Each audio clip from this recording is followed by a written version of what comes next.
On the morning of September 11, 2001, 19 men armed with box cutters directed by a man on dialysis in a cave fortress halfway around the world using a satellite phone and a laptop directed the most sophisticated penetration of the most heavily defended airspace in the world, overpowering the passengers and the military combat-trained pilots on 4 commercial aircraft before flying those planes wildly off course for over an hour without being molested by a single fighter interceptor.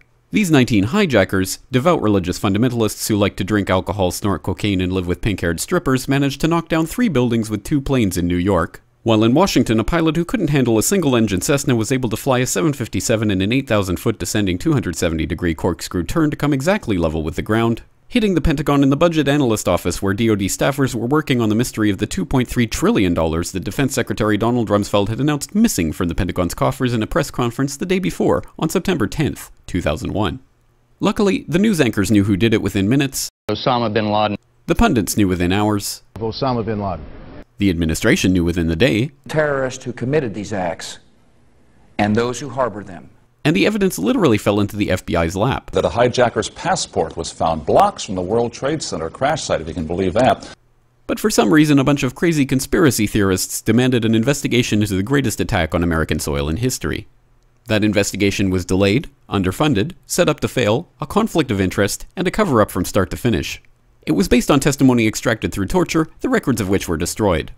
It failed to mention the existence of WTC-7, Able Danger, P-TECH, Sibel Edmonds, OBL and the CIA, and the drills of hijacked aircraft being flown into buildings that were being simulated at the precise same time that those events were actually happening. It was lied to by the Pentagon, the CIA, the Bush administration, and as for Bush and Cheney, well, no one knows what they told it because they testified in secret, off the record, not under oath, and behind closed doors. It didn't bother to look at who funded the attacks because that question is ultimately of little practical significance. Still, the 9/11 Commission did brilliantly answering all of the questions the public had, except most of the victims' family members' questions, and pinned blame on all the people responsible, although no one so much as lost their job, determining the attacks were failure of imagination. Because nobody in our government, at least, and I don't think the prior government that could envision flying airplanes into buildings. Except the Pentagon, FEMA, NORAD, and the NRO. The DIA destroyed 2.5 terabytes of data on Able Danger, but that's okay because it probably wasn't important. The SEC destroyed their records on the investigation into the insider trading before the attacks, but that's okay because destroying the records of the largest investigation in SEC history is just part of routine record keeping. NIST has classified the data that they used for their model of WTC-7's collapse, but that's okay because knowing how they made their model of the collapse would jeopardize public safety. The FBI has argued that all material related to their investigation of 9/11 should be kept secret from the public, but that's okay because the FBI probably has nothing to hide.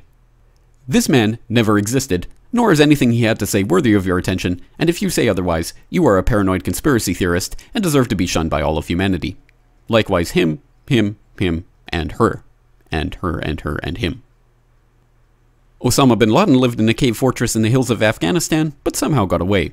Then he was hiding out in Tora Bora, but somehow got away.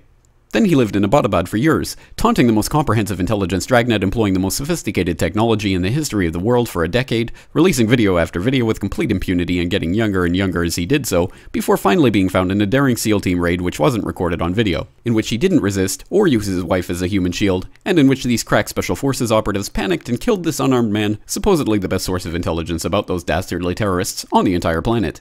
Then they dumped his body in the ocean before telling anyone about it.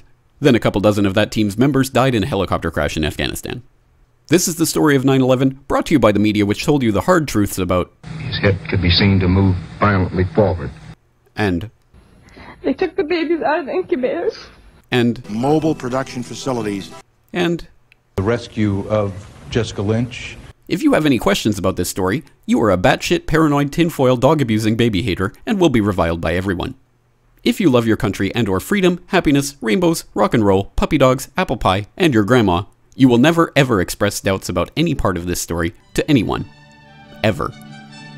This has been a public service announcement by the Friends of the FBI, CIA, NSA, DIA, SEC, MSM, White House, NIST, and the 9/11 Commission. Because ignorance is strength.